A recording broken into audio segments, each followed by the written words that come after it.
I was gripping my children's hands so tightly their knuckles turned white. The preacher's voice blurred into the cold wind. Dirt, roses, and grief all mixed into one suffocating moment. That's when he leaned in, my husband. His breath brushed my ear. His words carved through me like a blade. I want a divorce. At my parents' graveside, while I stood between the weight of death and the fragile pulse of my children's fingers. I didn't cry, I didn't gasp.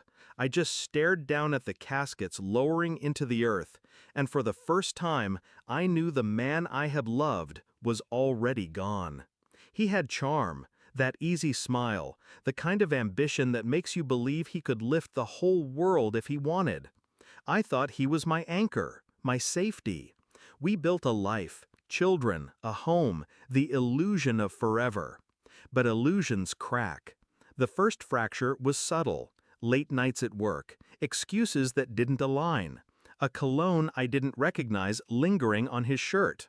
Then the text message I wasn't meant to see. Last night was perfect. She'll never know. That's when the man I thought I married disappeared. In his place stood a stranger who wanted me discarded like a broken toy. Grief and betrayal are twin flames. They burn differently, but they both consume. I stood in that fire, and instead of turning to ash, I started forging steel. He thought his timing was perfect, that I'd be too broken by burying my parents to fight back. He didn't know what blood I came from, because in their passing, my mother left me something, a letter hidden in her jewelry box, sealed with wax. If you're reading this, it means I am gone. But know this, I've kept something safe for you, something you may need one day. Attached was a key, small, rusted, but heavy with promise. It led me to a safety deposit box. Inside, documents, deeds, investments. My mother, quiet all her life, had been anything but powerless. She'd been planning, saving, shielding. I wasn't penniless. I wasn't weak. I was armed. I played the grieving widow, the fragile wife, while behind closed doors, I was building my counterstrike. I moved my inheritance quietly into trusts under my children's names, secured the house in ways he didn't understand, shifted accounts so by the time he filed, there was nothing left for him to bleed. I hired the best attorney, one who knew how to handle men like him. I documented everything, his affairs, his neglect, the financial recklessness he thought I didn't notice. Every receipt, every lie, I cataloged like evidence in a trial. And then I waited. We sat across from each other at the mediation table. He smirked like he was already free, already richer, lighter, ready to trade me in for someone younger. Then my lawyer began. Page after page, evidence laid out with surgical precision. The affair, the hidden accounts he thought I'd never find, the debts he'd tried to bury. His smirk faltered, his hands clenched.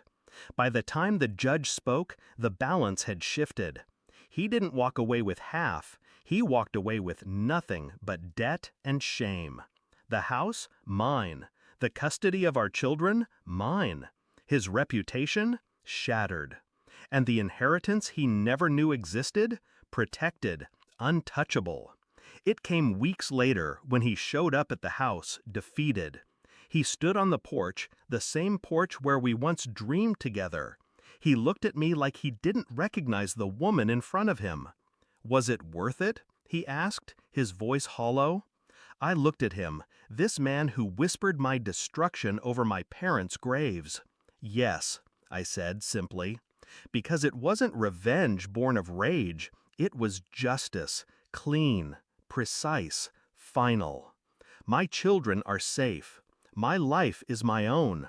And when I visit my parents' graves, I no longer weep.